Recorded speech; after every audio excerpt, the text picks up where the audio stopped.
오늘의 본문은 사람들이 예수님을 처형장으로 끌고 가면서 시작합니다.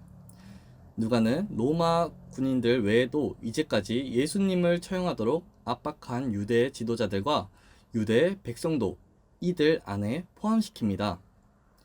죄수를 도시 바깥에서 처형하는 것은 유대의 간습이었습니다. 그들은 예수를 끌고 관절을 벗어나 처형장으로 향합니다. 군인들은 십자가형을 언도받은 사형수가 사람들이 많이 다니는 곳을 통과하게 하여 이를 본 대중에게 공포심을 조장하였습니다. 백성 가운데는 예수님을 위해 가슴을 치고 슬피 우는 여자들도 있었습니다. 예수님은 울고 있는 여자를 향해 돌이켜 말씀하십니다. 이제까지 돌이키다, 즉 스트레포라는 단어는 중요한 의미가 있는 장면에만 사용이 되었습니다. 예수님은 예루살렘의 딸들에게 예수님이 아니라 자기 자녀를 위해 울라고 하십니다. 당시 문화에서 자녀를 낳고 기르는 것이 여성에게 복의 상징이었지만 이것이 도리어 비극이 될 날이 올 것이라고 말을 한 것이었습니다. 여성들이 예수님의 경고를 받아들인다면 구원의 길이 열릴 것입니다. 예수님의 죽음을 목격하고 가슴을 치는 사람들이 예수님의 탄식과 경고를 받아들인 사람들인 것입니다. 예수님 외에 사형을 선고받은 다른 두 범죄자도 예수님과 함께 끌려가고 있었습니다. 당시에 로마의 처형 방식에 따르면 처형장으로 가는 길뿐 아니라 처형 장소에서도 많은 사람들이 십자가의 형벌을 볼 수 있도록 하였습니다. 예수님은 십자가에서 아버지 저들을 사하여 주옵소서라고 기도하십니다. 그들은 예수님의 십자가 처형을 집행하는 자들과 다른 모든 관련자들을 포함시키고 있습니다.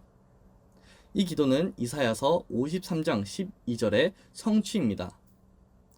예수님은 범죄자들을 위해 기도하는 고난의 종으로서 용서해 주시도록 간구를 하신 것이었습니다. 무엇보다 십자가의 저주 아래 있으면서도 하나님을 아버지로 신뢰하며 중보 기도를 하신 것이었습니다. 이와 같은 용서의 기도는 자신의 가르침을 몸소 실천하신 기도이고 초기 교회가 계승하는 유산이 됩니다. 34절에서 39절은 여러 부류의 사람들이 예수님을 조롱하고 비웃고 모욕하는 내용입니다. 첫째, 지도자들이 예수님을 비웃습니다. 군인들은 예수님의 옷을 나누어 누가 가질지 제비를 뽑습니다. 제비를 뽑는 장면은 시편 22편 18절의 인용입니다. 둘째, 군인들은 조롱하고 신포도주를 주면서 말을 합니다.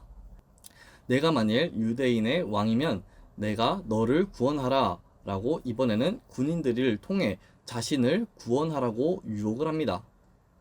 셋째, 십자가에 달린 사형수들 중 하나는 예수님을 비방하면서 말을 합니다. 예수님은 불법자와 같은 취급을 받고 불법자가 되는 조롱을 받는 중에도 고난의 종에게 주어진 길을 묵묵히 가십니다. 유대 지도자들과 로마 군인들과 사형수는 예수님을 비웃고 모욕을 했습니다. 벌거벗겨져 극도의 수치심을 느끼게 만들었습니다. 마귀는 예수님이 연속되는 수치와 모욕으로부터 자신을 구원하도록 유혹을 했습니다. 하지만 예수님은 시편 22편 17절에서 18절과 이사야서 53장 12절에 예고된 고난받는 종으로서 자신을 구원하지 않고 다른 사람들을 구원하기 위해 수치를 견디셨습니다. 예수님은 십자가의 수치를 참으심으로써 무지한 죄인들을 구원하는 길을 여셨던 것이었습니다. 다른 한 사형수는 비웃고 있는 죄수를 꾸짖으면서 같은 죄로 정죄받고도 하나님을 두려워하지 않는 문제를 지적을 합니다. 그는 자신의 십자가 처형이 범죄 행위에 합당한 형벌임을 인정하고 중앙에 달린 예수님이 행한 일은 옳은 것으로 평가를 합니다. 다시 말해서 예수님에게 죄가 없다는 사실을 인정을 했던 것입니다. 그가 고통당하는 의인의 소리에 귀를 기울였고 의인의 기도를 영접을 했습니다. 예수님을 구원자로 인정하고 신적인 능력을 의지했던 것입니다.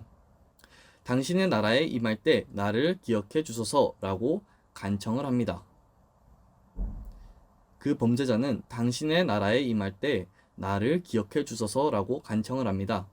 이는 구원해 달라는 요청입니다.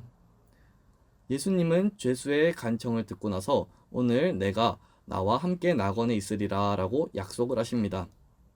낙원은 그 자체로의 의미보다는 예수님과 함께 있는 것으로 본질을 삼습니다. 죄수의 간구와 예수님의 반응은 구원받는 대상과 관련해서 중요한 의미가 있습니다. 이제까지 예수님은 윤리적 행실을 강조했습니다. 그러나 죄수에게는 선한 행위를 할 기회가 이제 없습니다. 이는 구원의 길이 오직 예수 그리스도의 긍휼을 영접하는 것임을 선명하게 보여줍니다.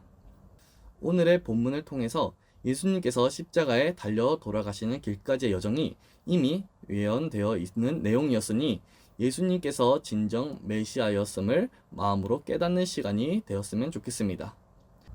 그리고 예수님의 십자가 사건은 사실이었고 그 사건이 우리에게 구원을 허락하셨다는 감사함을 하나님께 올려드리면서 예수님을 불렀던 죄인처럼 예수님을 붙잡는 모두가 되시길 바랍니다. 감사합니다.